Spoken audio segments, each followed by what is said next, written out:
Hey guys, Bobby Day, Center Target Indoor Range, Greater Defense Training Academy here in London, Kentucky.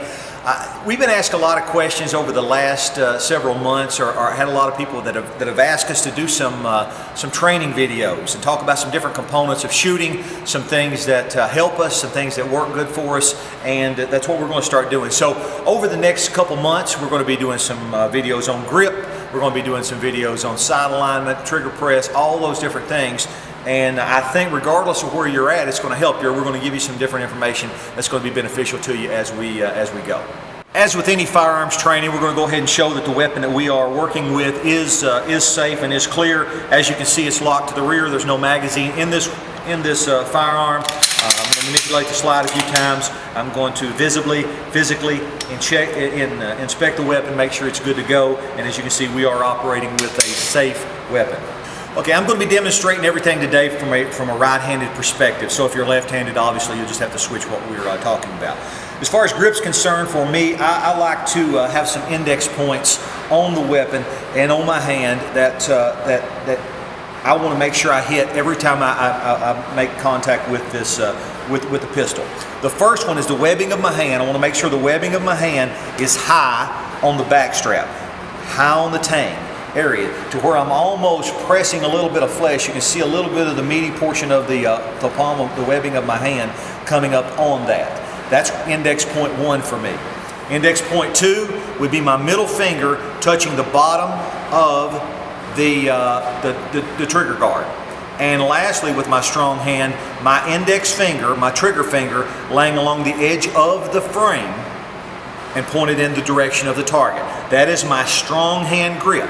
I'll also flag this thumb just because I'm going to add another hand in here in just a second, or if I'm, which we'll talk about later on, shooting one-handed, it'll do some things for me later on. But for right now, just want you, and if you got your weapon at the house, obviously check it, make sure it's clear, make sure it's safe, and you can get this grip with me if you'd like. Bring it up here, that's contact point 1, contact point 2, contact point 3, and then I just flag this thumb. Now the reason I'm flagging this thumb is you can see I've got a good grip with a strong hand on this side of the pistol.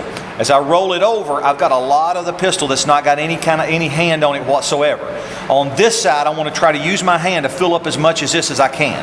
My first contact point here is under the trigger guard, and I actually like to come in almost with a knife hand to here, and then roll my hand forward, filling up this gap with palm and making my thumb lay parallel with the barrel, pointed toward the target as well, so that it lays along the edge of the frame. I try not to let it lie along the slide or press against the slide, but against the frame itself. And then I just simply, this is the configuration I'm in. If you got both thumbs, I'll just lay this thumb that I flagged down on top of the other thumb. If I've got both thumbs pointed in the same direction and this index finger pointed in the same direction, it's everything's going to be a lot better for me as far as grip's concerned. Some things that you don't want to see.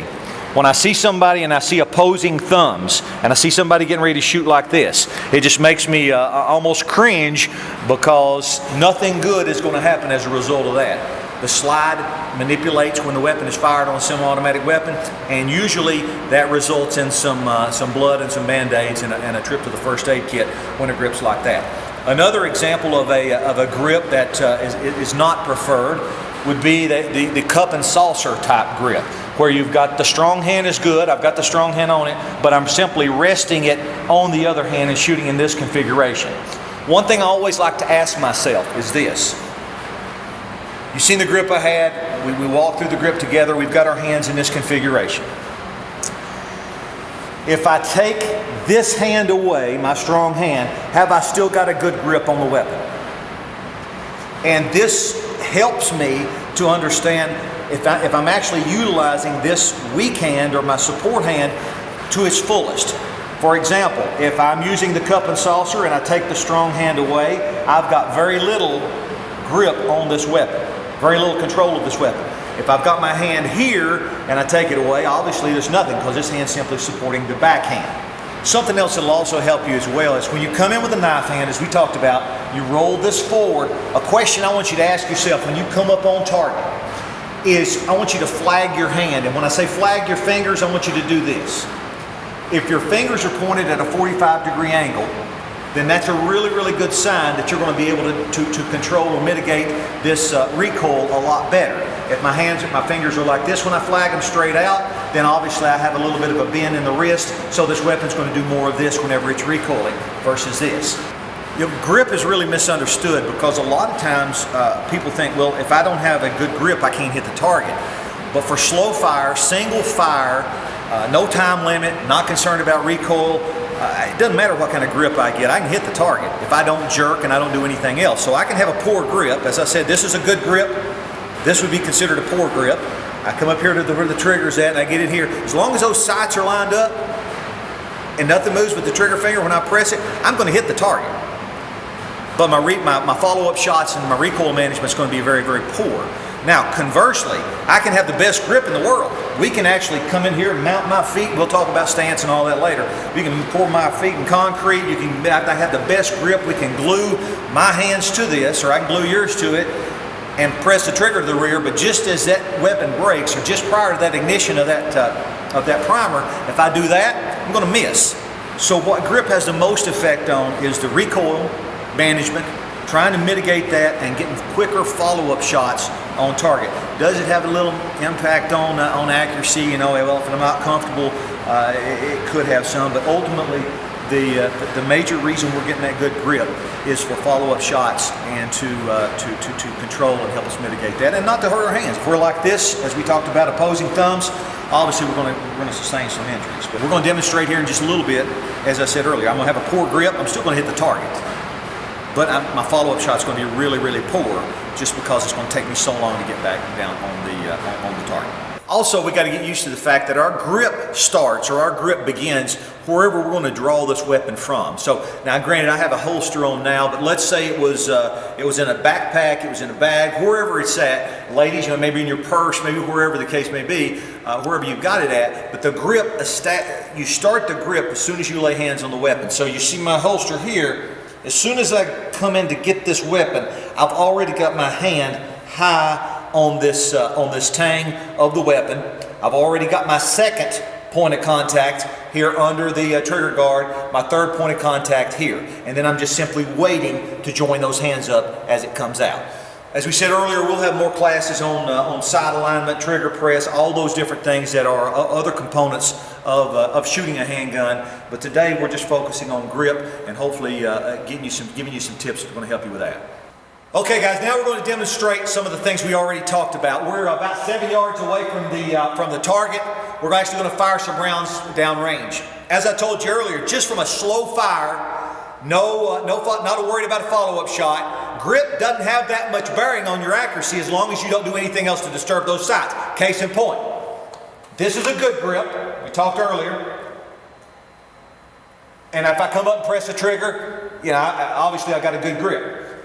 But if I from here, if I press the trigger, even with a good grip, and I do this, I'm going to obviously miss the target. Conversely, poor grip. This would be considered a poor grip. I've got the old cup and saucer. I'm not even up on the target good, but I got my sights lined up. This would be considered a poor grip. As I come up, I'll make sure my sights are lined up. I put steady pressure. So you can see, even at 7 yards, even with a poor grip, I can still hit the target. Now, that's not the preferred way we want to shoot. That's not the recommended way we want to shoot, because I have zero control over very little control over the recoil. And also, I want you, this next shot, I'm going to hold it the same way, hold it a couple different ways, and you see how much recoil I'm getting and how much of a flip I'm getting from this muzzle. So this time I'm going to get the poor grip, and I want you to watch how much flip and how much recoil I get on this with the poor grip. Watch how much we get. This time, I'm going to get a better grip. I'm going to get the grip we recommended, but I'm not going to come in and I'm not going to roll it over. I'm just going to let it flag straight out, which we said we didn't want to do either. So again, watch the recoil, watch the flip. Same thing. Not as bad as the poor grip, but not as good either. This is the good one. I'm going to come in high, point of contact. I'm going to come in with a knife hand, and then I'm going to roll this over to where if I flag the hand, they're at 45. Watch the muzzle.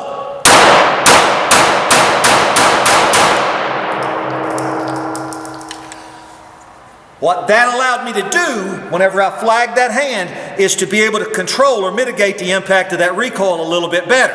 Now, I get asked a lot of questions about this as well. So was it 60-30, or I'm sorry, 60-40, 70-30? What were your percentage of grips? You know, I don't have any kind of measurement to be able to tell that. Am I gripping harder with my support hand than the other? Yes. I'm not necessarily utilizing a push-pull on that. For me, as you can see, I'm clear. I'm going to drop this mag, and I'm going to show clear. See, I'm clear, good to go. Whenever I come up with this hand, and I roll forward, and if I flag it, I'm down here. For me, I do have a good grip, a good solid grip with this support hand, more than the other one. The other one's a little bit is looser. I don't necessarily do a push-pull. This is just me. This is what works for me. But this is something good for you to try. I use a kind of a neutral with this one, as far as I'm not necessarily pushing, I'm not necessarily pulling with the support hand. I do have a little bit of forward pressure with this hand. This is just something that works for me. The reason I don't do a push-pull is because this weapon's recoiling back anyway, so if I'm pulling back on this, for whatever reason, it just makes me feel like I'm not getting that much mileage out of that hand. So for this one, when I come in, knife hand, roll it forward, I know that this part is straight, so that allows this to just recoil back, this slide to recoil back. I do a little bit of I got a good grip with this one, and I'm pushing with the rear one, and this one's just kind of neutral. I mean, as far as neutral, as far as pushing or pulling, it's not doing any of that. Just got a good grip, I'm locked out, and am I tense? Yes, this is tense a little bit. If I'm doing the follow-up shots and I'm trying to get that recoil management down, this is a little more tense. If I'm standing back here 75 yards trying to hit the target, I'm a little more relaxed, I'm a little more upright.